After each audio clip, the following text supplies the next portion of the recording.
listening to the Art of Homeschooling podcast, where we help parents cultivate creativity and connection at home. I'm your host, Jean Miller, and here on this podcast, you'll find stories and inspiration to bring you the confidence you need to make homeschooling work for your family. Let's begin.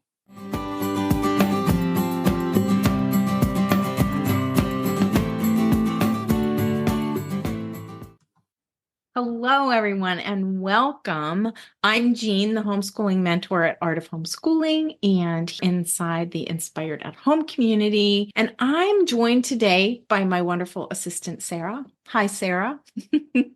Sarah is a homeschooling mother of 4 and is brilliant at bringing skills development to children, her own, and also helping lots of homeschooling parents get more comfortable with skills development for their own families. So Sarah is also in the process of doing training with the Rooted in Language program, which is really a wonderful thing because she can share a lot of specific examples with us, which is always really helpful. So we thought we'd bring you a conversation today about learning to read with Waldorf and the new science of reading. So we're excited to share our experiences and insights about Waldorf-Inspired reading and writing instruction. The Waldorf movement has really evolved since its founding in 1919, which was a while ago, by the way. And we're in this time of flow, new discoveries about how children learn to read, and this idea of responsible innovation, which I'll talk a little bit more about in a bit. But I also want to say that as homeschoolers, we're in a unique position to benefit from both mainstream research about reading and learning and teaching, all those conversations in the field of education, as well as the evolution of the Waldorf approach, and also being able to individualize teaching to meet the needs of our own children. So, we're going to dive into the science of reading, how children learn to read, what this journey looks like, and give you some really specific tips and examples. So, the science of reading from a homeschooling perspective. You may have heard of the science of reading. The public really has this view of the science of reading that it's a new curriculum and that it's back to basics with phonics. And neither of those are entirely true. It's really a body of research. And that has been really helpful to me as I've explored this myself. It's really looking at how children learn to read by observing brain scans, which is pretty fascinating, right? With the technology of MRIs, these can show us what's going on in a child's brain while they're learning to read. So we can benefit from this new science of reading. And as homeschoolers, we also are the ones who know our children best. So we have that wonderful combination of learning more about how children learn to read, but also observing our own child and being able to customize, personalize our lessons to meet them right where they are. I just want to remind everybody that when it comes to teaching reading, the development of a child's learning to read takes a lot of patience. Those of us who have been through this know it, right? And there's really more to reading than just phonics. It's a complicated process, how children learn to read. That is one of the discoveries of the science of reading, is that it's not a simplistic process. So here's the official definition that I want to give you. And then we're going to start talking a little bit more about reading and the brain and what that looks like. So the science of reading is a body of research that reveals how children learn to read. The science of reading movement endorses a systematic, explicit approach to teaching children letters and sounds, coupled with efforts to give all children a broad base of content knowledge, which is critical for comprehending what they read. we'll unpack a lot of this as we go along, right? Because it can be a lot to take in. And Sarah and I both have done so much reading, listening to podcasts, exploring this idea and all of the new science of reading. We've been doing this, Sarah, longer than I have, right? So for over a year. For me, it's probably been the last 6 to 9 months. But here are some facts about the reading brain. The human brain is wired for learning to speak, but in order to learn to read, the brain has to actually reorganize itself. Fascinating idea. So different parts of the brain need to be linked in order for that to happen. Speech parts of the brain, and then parts of the brain that process visual information. So the brain is being rewired as children learn to read.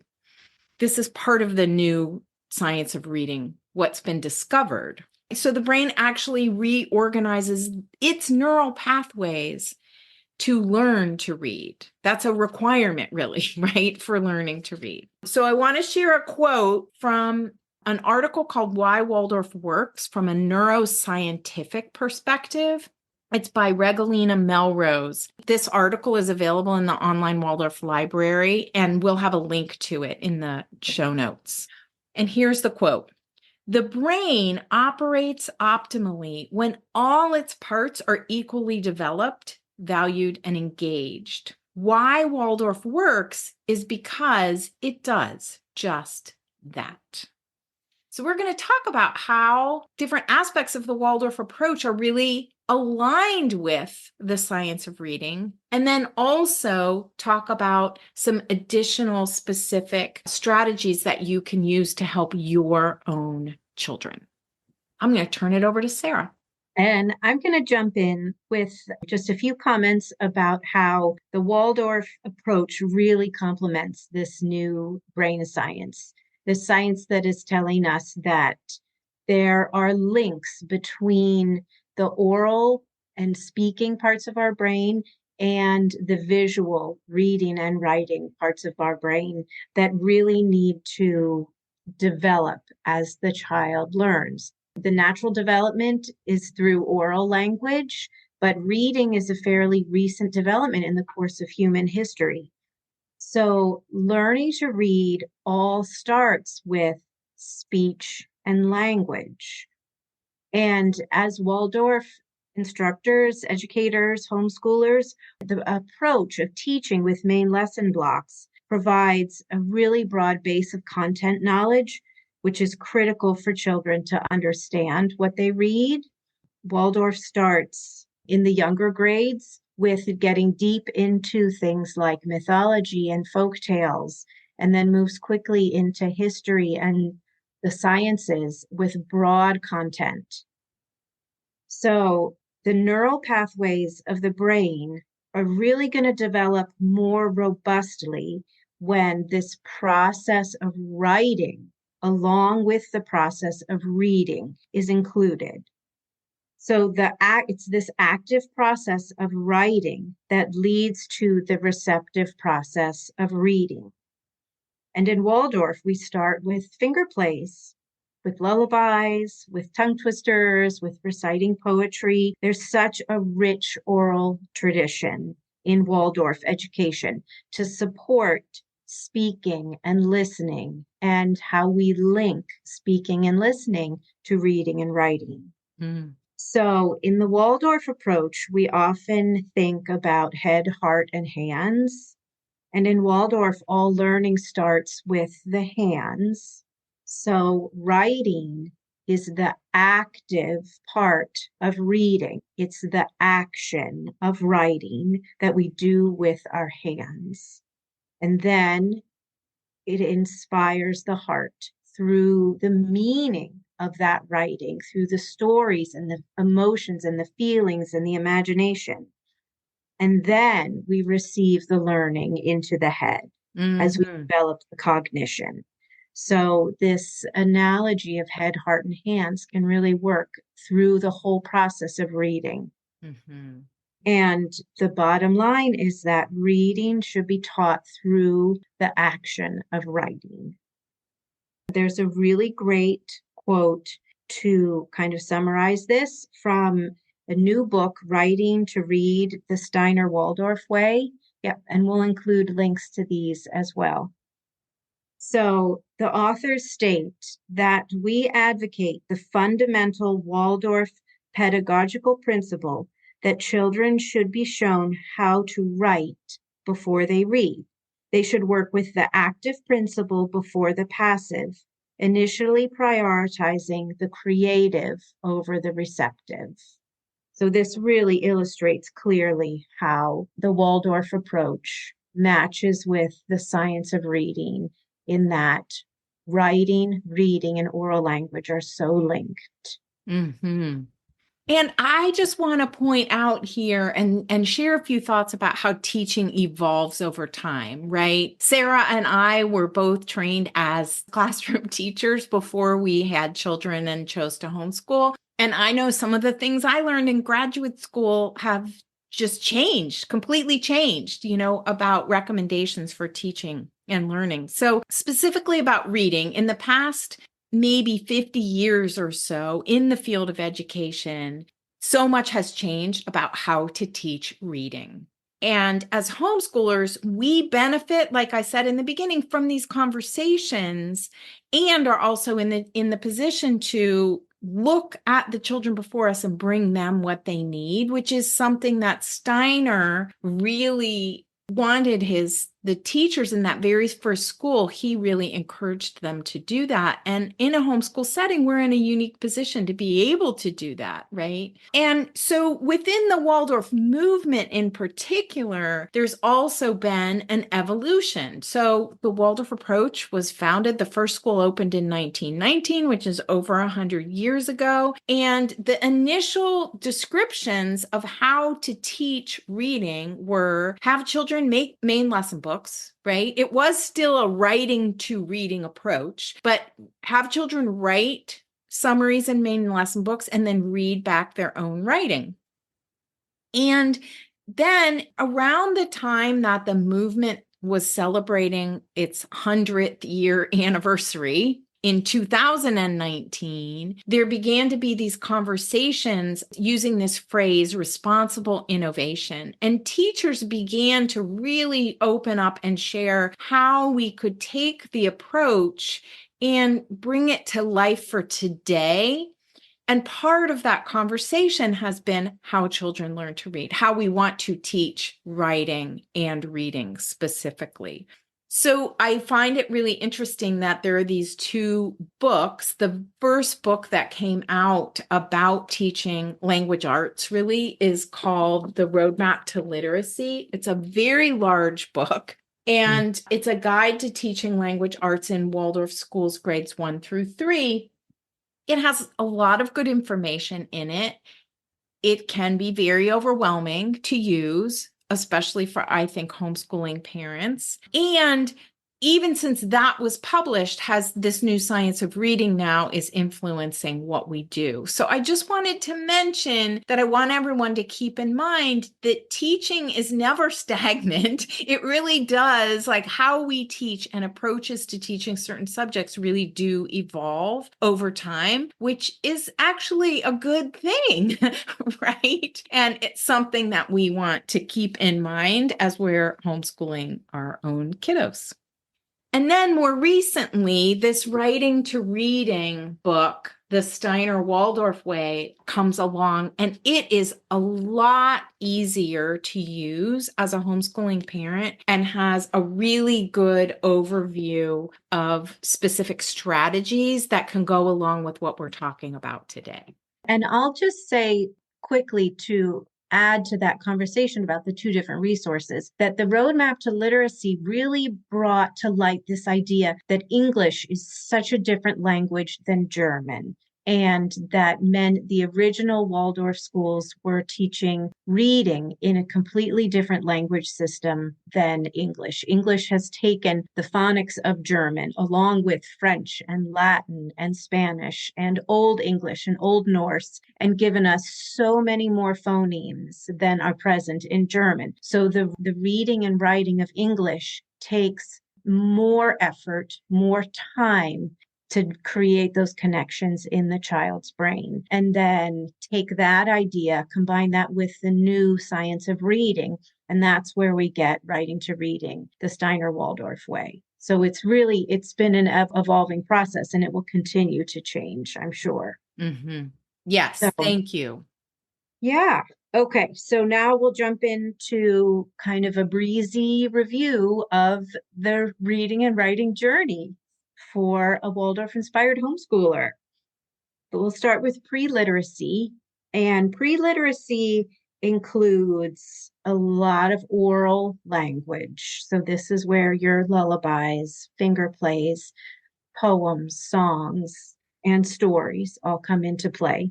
Also, for the child, learning to orient to time, yesterday, tomorrow, and also to space. Where is their body in space as they learn to move in a rhythmic way? That includes fine motor skills, learning how to hold a crayon, the rhythm of the day, the rhythm of the seasons, your family rhythms, and a real gentle introduction to the letters of the alphabet. The child's name is the perfect place to start with learning the names of the letters, what the letters look like, and how we can make meaning out of print on paper. Also, family names and special words such as happy birthday, Merry Christmas, the really important words that your children see you writing on cards or gifts and might want to say, I want to write that too. Can I sign the card too? These are things that, children see every day, and it's so nourishing for them to gently be brought into that world. Love that. Yeah. Yeah, and also the importance of the alphabet song. It's so traditional and seems so simple, but it provides a really important foundation as well as counting. It's so natural to count. Let's count the steps on the way up to bed. We count with our children all the time, and we can be sharing the letters. We can make the letters in their name into a song, so that they can learn to sing the letters in their name. And just really being playful and gentle with the child, but also slowly bringing them into that world of literacy. And then starts the beginning of the true journey, which is in grade 1. There are 2 kind of vocabulary words that are good to know as you start working with the alphabet in grade 1. And those are phoneme and grapheme. So when you think of the telephone, the phone is what you hear, and a phoneme is the smallest distinct unit of speech. So it's not a word, it's not a letter, it's a sound. And it can be really hard to kind of break free from what we already know about words and letters and just listen to the pure sound, such as in the word moth. We know there are 4 letters in the word moth, but when you think about the pure sound, you're only hearing 3 sounds. Ah. That's a pretty easy example, but there are some words where it is really hard to decipher the phonemes, especially if we've studied, any kind of foreign language and we really know a lot about letters and words. To get back to that pure sound is hard. And then the opposite of the phoneme is the grapheme. And this is the smallest unit in our writing system. So the grapheme for the sound, as in moth, has 2 letters, T and H, and those are a team. This is a grapheme. Graph is writing. So the phoneme and the grapheme are 2 really important concepts for the parent to understand as you're beginning this journey with your child.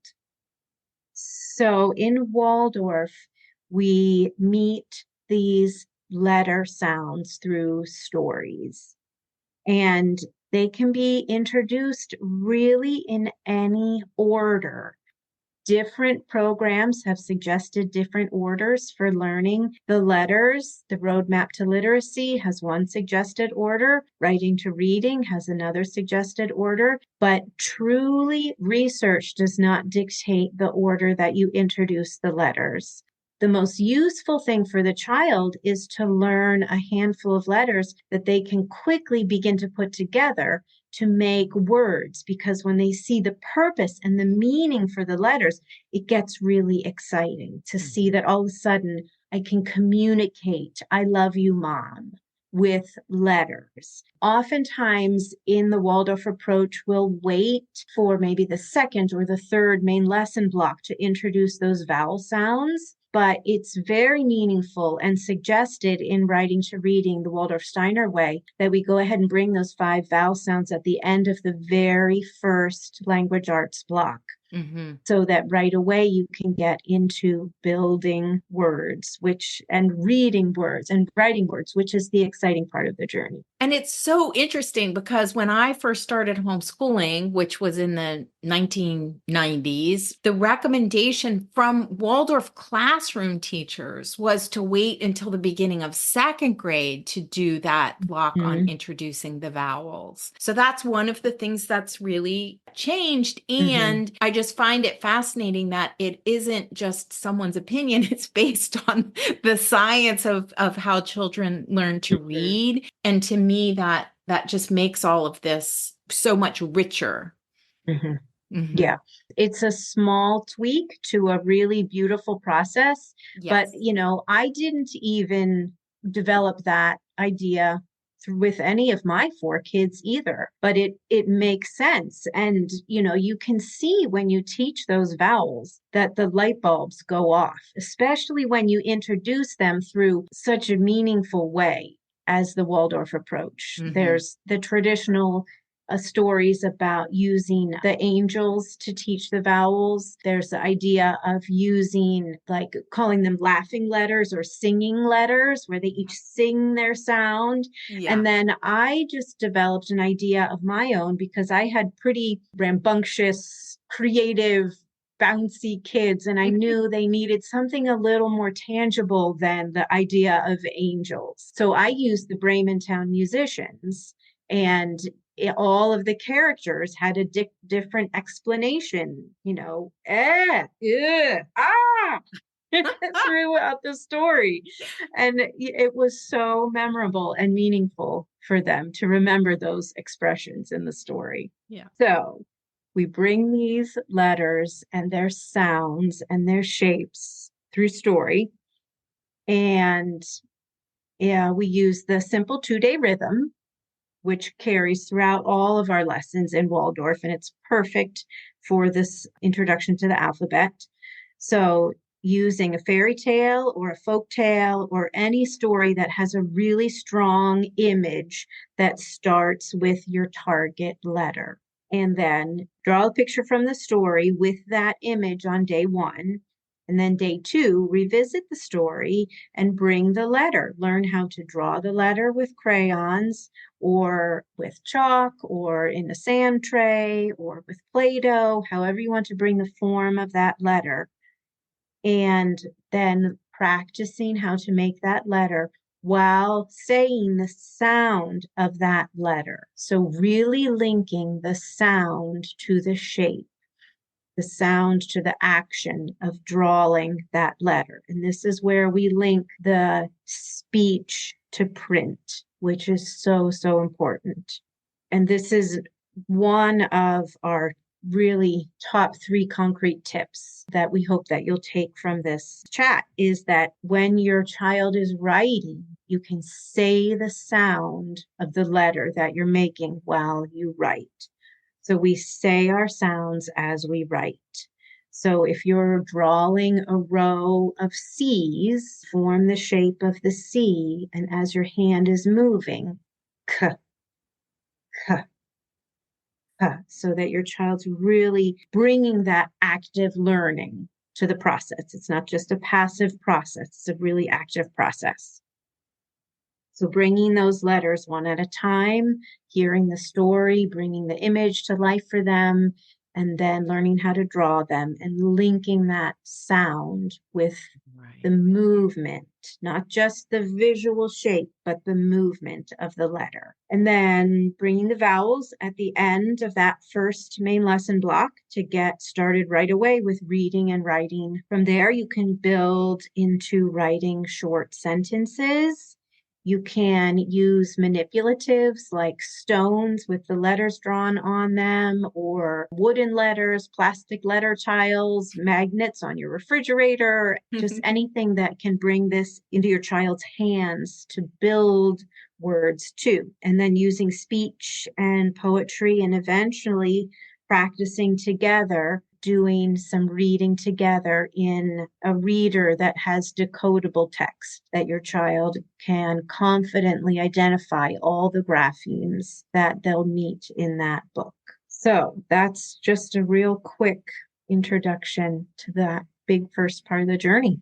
Yeah. And so I have a few things I want to add as we think about continuing the journey. But those first 3 years are really the most important to give a solid foundation in reading and writing. So we follow these steps, right, of language, of literacy learning, continuing to introduce the phonemes and their related graphemes in the first, second, and third grades in particular, beyond as needed, through story, poems, tongue twisters, creative writing experience, as Sarah has said.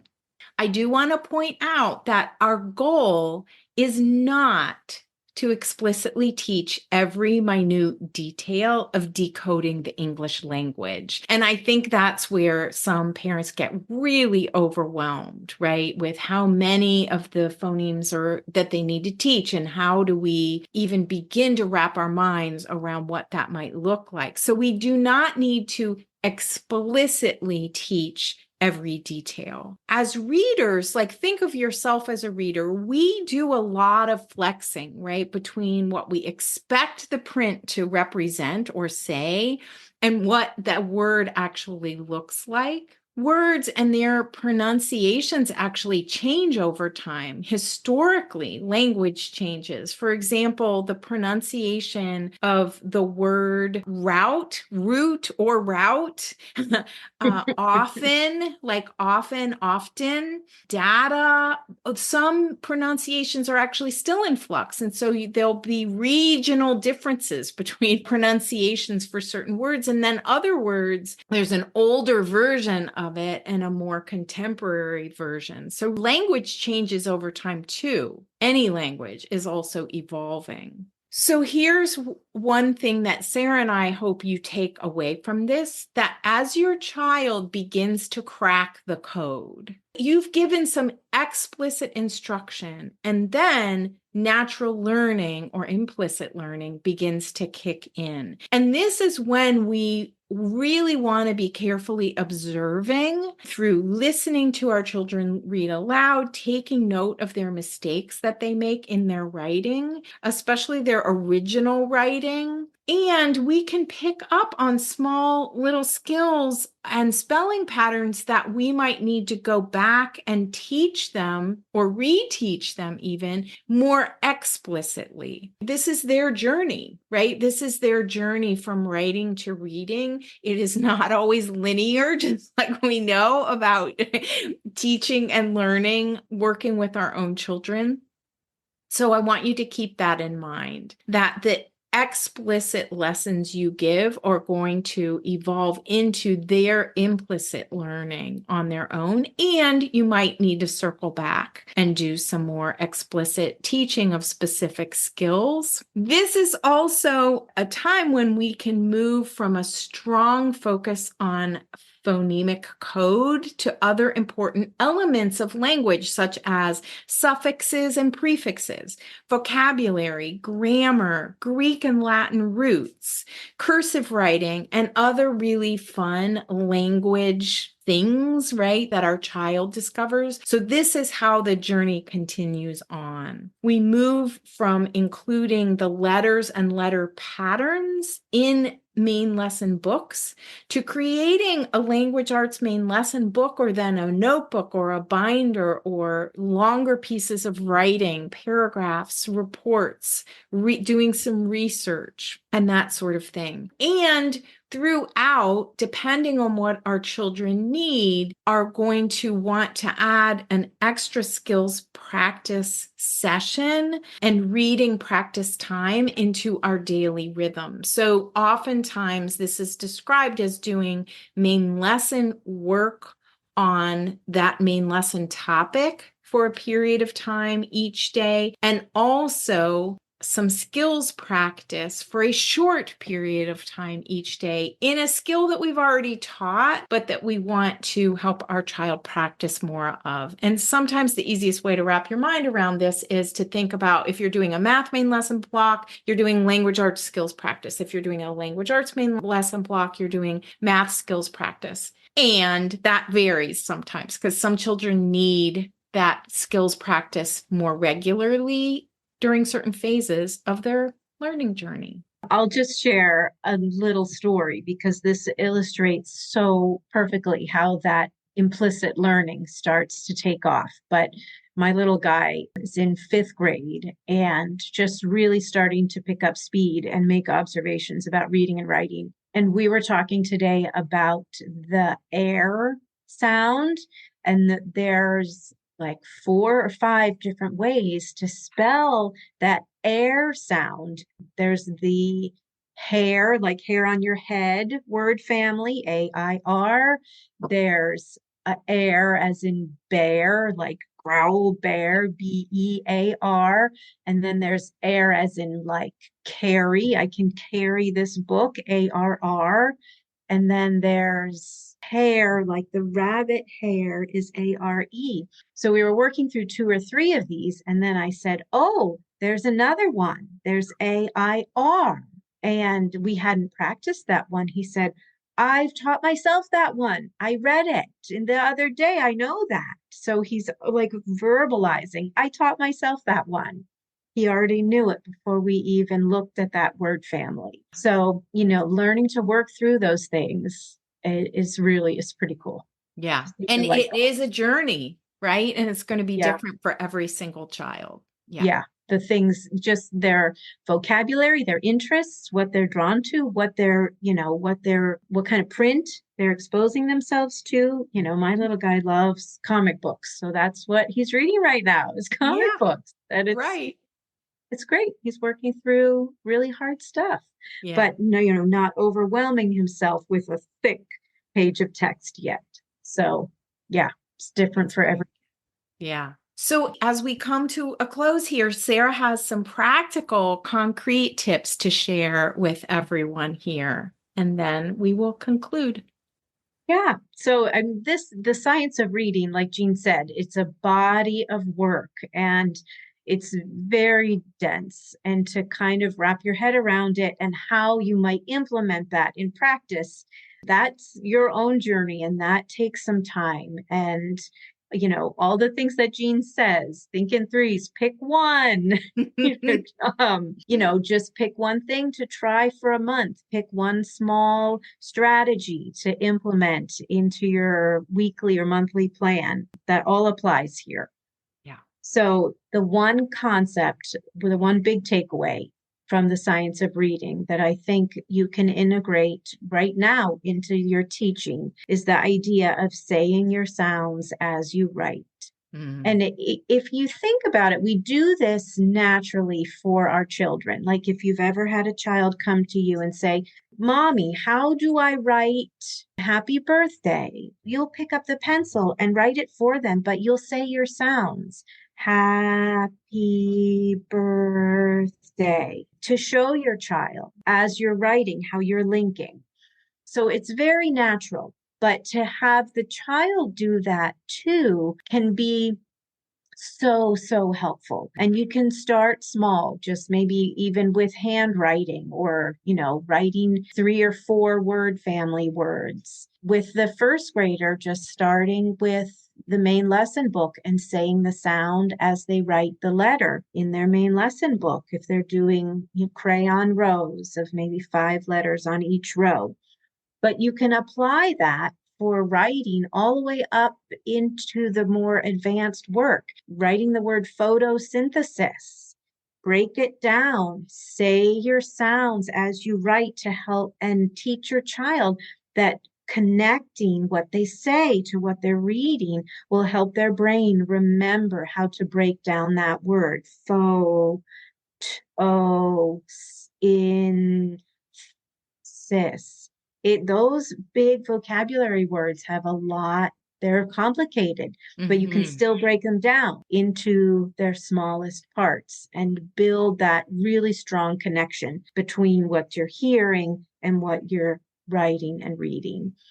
So I have a super quick anecdote to share here, or just a little snippet of a story that I heard. I heard this young woman who had won the National Spelling Bee talk about how she did it, right? That's the question. It's like, oh, how are you so good at this? And she said, first she pictures the word, right, in her head. She sees the word and then hears the sounds. And it is that combination. That's exactly what she's doing in order to be able to spell it correctly. Yeah, it's definitely something you can use through first grade all the way to high school when you're learning higher vocabulary and teaching your child whatever kind of writing you're doing, whether it's their original writing and they're using invented spelling, whether you're copying a letter or a word or a sentence or a paragraph. Saying your sounds as you write really builds that connection of the active to the passive,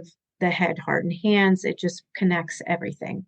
So that's just a simple tool, simple strategy. You can start thinking about how to integrate that into whatever teaching you're doing right now. The second hot tip is, if you think about it, if you know how to spell a word, you for sure are going to know how to read it. So we can use this idea to help us remember that the active part of writing, building words, is so important to the process of reading. A lot of times when that implicit learning kicks in, children's reading abilities can move so much faster than their writing abilities. But if we remember to incorporate as much spelling work as we can through the grades, then their writing will kind of keep pace with their reading and there won't be a huge disconnect. A lot of times we see them take off with reading and it's hard to pull them back into the writing, and there can be some resistance when we ask them to do original writing. So even though the spelling is hard to bring to life in 3rd, 4th, 5th grade, we think of spelling as something being kind of dry and tedious. But if you get curious about words and if you kind of become like a word detective, you can keep that spelling focus going to build writing skills, which is going to then improve their reading and their comprehension. It cycles around, but it's sometimes so easy, especially if a child takes off in reading really quickly and is resistant with the writing. Yeah. So if you remind yourself, if you can spell it, you can read it, and to kind of bring the focus back to the writing, the active form, rather than the passive form of reading, even through the upper grades. So 2 things I want to add here. One is that I find it fascinating. I remember when I first learned this, that so often with the Waldorf approach, we think we have to provide the summary and our child copies that, right? But that Steiner actually said that he wanted children doing original writing from the very beginning. And I love that. And I think that this third tip that you're going to give is also going to help because it's about mixing it up so that we don't get sort of stuck in the way we make main lesson books, only doing it one way. So I can't wait for you to share this third tip with everyone. Yeah, so the third tip is just to mix up that main lesson book writing to provide more opportunities for building that connection between the sound and the symbol. So the customary way to make a main lesson book is to have words, sentences, captions, up to paragraphs prepared for the student to copy. And this could be from your retelling of a story and the material that you're learning. But there's so many other creative ways you can do this so that you don't get kind of stuck in just that dogma of telling the story, retelling the story, drawing the picture, copying the summary. Yeah. And or doing it the same way every single time. So just finding little ways to mix up your main lesson book writing. Like you mentioned, doing the original writing. It's amazing that this was an original indication of Steiner's, and encouraging the children just to use their best skills, just to listen to the sounds they hear and do the best work they can with the skills they have and not correct them. Their original writing is a huge indicator of where they are in the process and can be such a great thing for you to observe as a teacher. You don't need to jump in and make it a lesson, but just make little notes about where they are with their original writing. And if they're saying their sounds as they're writing, it's strengthening all of those oral processing skills too. So mixing up the main lesson book writing. Copy work is really valuable, especially if the kids are saying their sounds as they write, but you can add original writing. You could do shared writing where the child writes a sentence, you write a sentence. The child writes a sentence, you write a sentence. And it's fine for that to go into the main lesson book. There's no rules about what goes into a main lesson book. It doesn't have to be all the child's writing. You can write with them. Or you can compose together where the child says a sentence, then you say a sentence, but you act as the scribe and then choose a piece of that writing for the child to copy. Another way to do it, which is really fun, is just to compose something together in your oral retelling. Maybe the child says a sentence, you say a sentence, you act as a scribe, and then you create a fill in the blank. So you can maybe the next day come back with that same piece of writing that you composed, but leave blanks for the child to fill in the words that you know they have the skills to write with the graphemes that they have learned. So then that can go in the main lesson book.